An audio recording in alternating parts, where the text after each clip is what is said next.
Okay, Megan, I'm going to make some sourdough bread. Show you. I just opened up my sourdough starter that's been in the fridge. You can see it's kind of, well, can you see?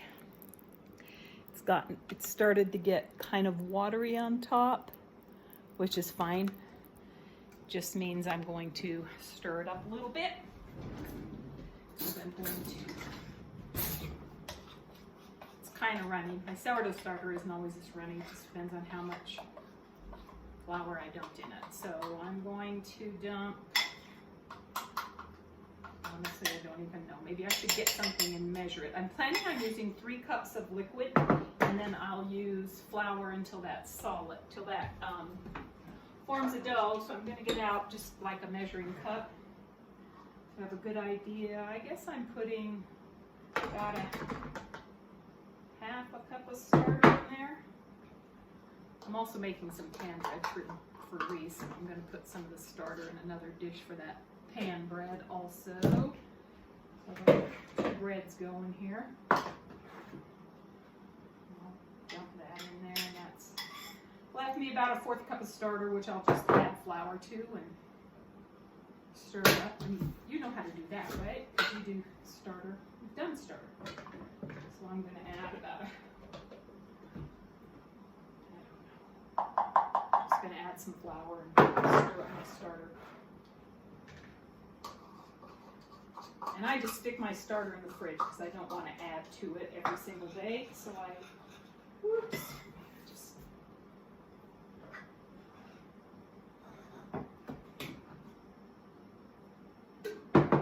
I'll probably have to edit out this. But this is just my starter that I'm going to stick in the fridge for the next batch of whatever I make.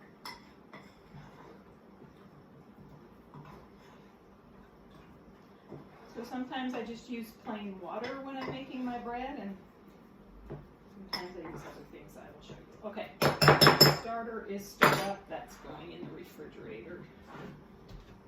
And it will continue to ferment in there, and it'll be ready for a couple of days when I need it. So, as I said, I'm going to put 3 cups of liquid. This is really just milky water. It's not.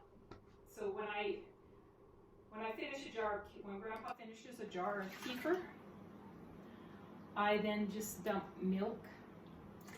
No, let me say that again. When Grandpa finishes a jar of kefir, I dump water into that jar. And since I only got 2 cups out of that, I'm going to add another cup, about a cup of water to this jar, because it's all full of little kefir microbes, right? And they just help the sourdough. So there we go. I got 3 cups of water in there, and I'm going to add about a tablespoon of salt, I guess. No, maybe not a whole tablespoon. Maybe it's a tablespoon. You know what, I have a recipe. I'll look it up and I'll print it on this. But I really just do it by sight. And this is going to take 4 to 6 cups of flour. So I'm just going to put in maybe 3 cups of flour to start with, just to stir it up before I change to my dough hook. So that's 3 cups. And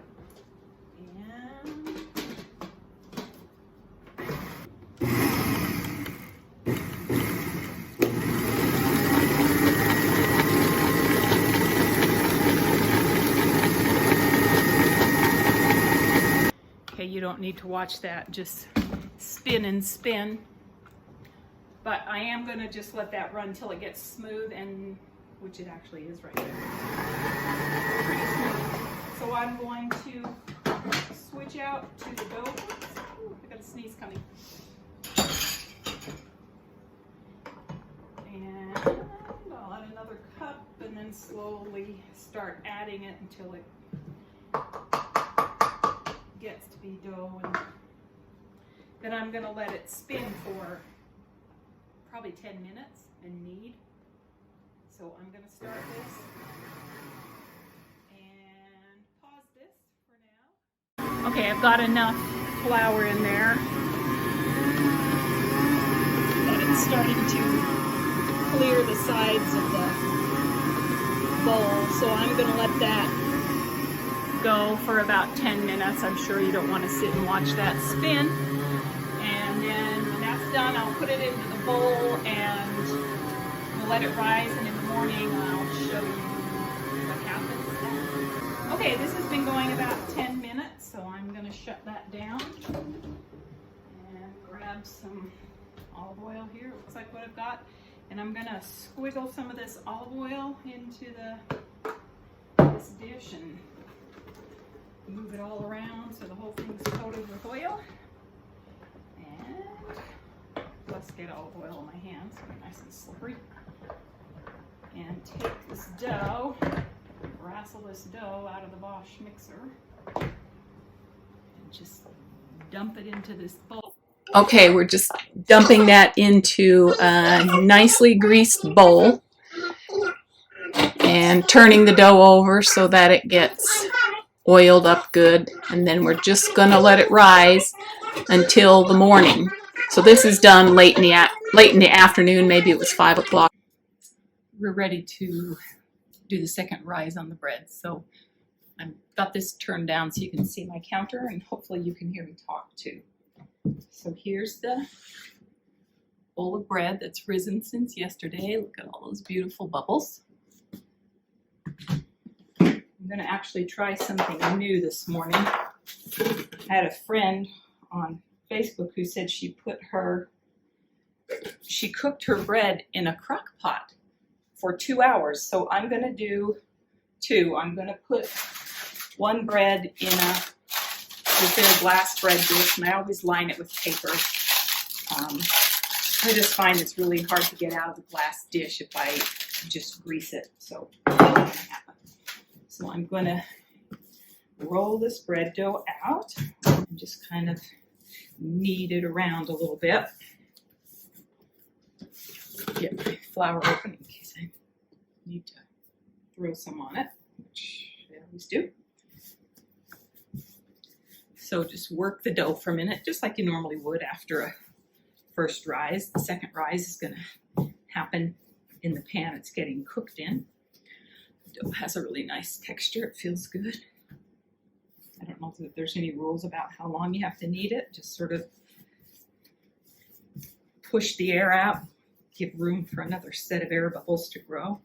So here's a nice mound.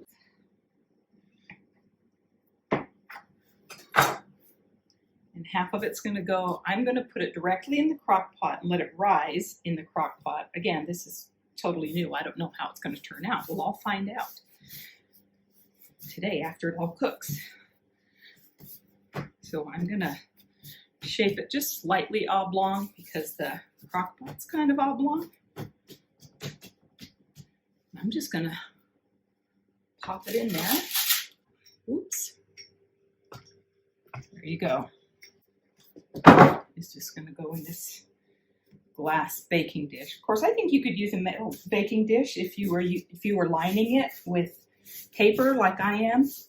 What I have learned, and I seriously haven't read this anywhere, I just learned it from experience, is that you can't let the dough come in contact with metal or it affects its rise. Maybe I did read it somewhere, I can't remember, but I sure know it's true. So there's my bread set inside my glass baking dish, and now I'm going to let that rise. So it's 10 minutes to 12 now, and I'm going to go start heating up the oven for this guy, and I'm going to go ahead and plug this in and let it run for 2 hours and see how that does. Well, there's my loaf that cooked in the crock pot. This edge is quite dark. That one is not. I suppose it's just how the heat's distributed in the crock pot. And when done in the oven, it's gorgeous. That's not gorgeous, it's just different.